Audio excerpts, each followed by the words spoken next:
रास्ते में 11:15 उनका फ़ोन आया था जेल से कि आपके हस्बैंड की तबीयत खराब है, आप जल्दी से आ जाइए। मुझसे ये नहीं कहा था कि आपके हस्बैंड की डेथ हो गई है। और जो अपराधी है वो बाहर घूम रहे हैं आराम से, और उन्होंने बेकसूर जेल काटी है, फिर भी वही। आपसे पति की कब बात हुई थी, बात कर रहे हैं? संडे क्या बोला था? कोई परेशानी नहीं बोला था सर, ऐसे ज़रूर बोला था कि कल मेरा चालान पेश हो जाएगा। मैं कल शाम को तुझे फ़ोन करके पूछूंगा कि मेरा चालान पेश हो जाएगा। मैंने कहा 12 तारीख आपकी तारीख है, 12 को आपकी जमानत हो जाएगी। तो उन्होंने कहा ठीक है चलो कल मैं फ़ोन करूँगा, जब मुझे अच्छी खबर देना तू। मैंने कहा ठीक है। मैंने मंडे को उनकी राह देखी पर उनका कोई फ़ोन नहीं आया।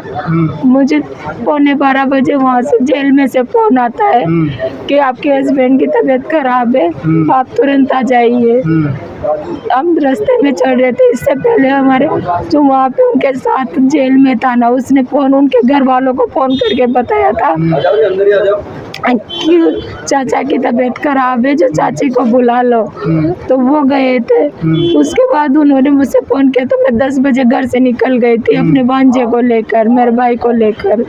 और रास्ते में 11:15 उनका फ़ोन आया था जेल से कि आपके हस्बैंड की तबीयत खराब है, आप जल्दी से आ जाइए।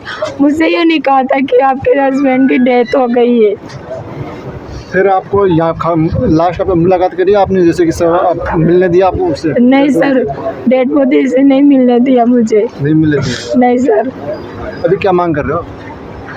सर मुझे मेरे बच्चों के लिए न्याय चाहिए। वो बेगुनाह थे, उनको गुनहगार करके उनको जेल में डाल दिया गया है। फिर भी मैं इस डर से चुप रही, पुलिस वालों के पास नहीं गई कि कहीं और ज़्यादा केस लगा दे। पहले इन पे इतने केस लगा दिए, उनका कहीं भी FIR में नाम नहीं है। भले आप FIR देख लीजिए उनका कहीं भी उनको बीच में संलग्न कर दिया, बस इतना उनका कसूर दर्शाया गया है उसमें, नहीं तो उनका कहीं भी FIR में नाम नहीं है।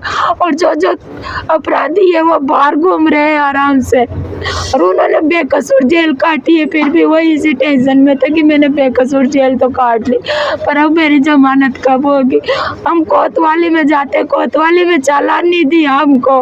हमने खूब पैसों से भी कहा, ऐसे भी कहा, पर हमको चालान नहीं मिला वहाँ से।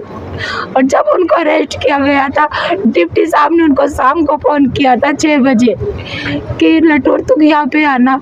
कि सर क्या काम है, कि एजेंसी से संबंधित काम है। कि सर मैं अभी आ जाऊँ, कि तू अभी नहीं, सुबह 10 बजे आना।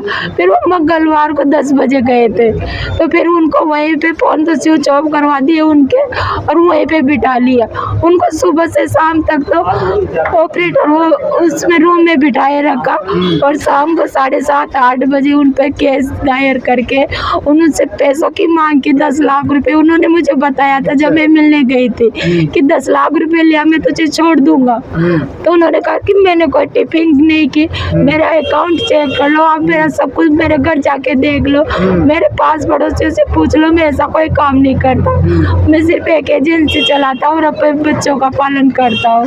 लेकिन उन्होंने ऐसा कुछ नहीं किया।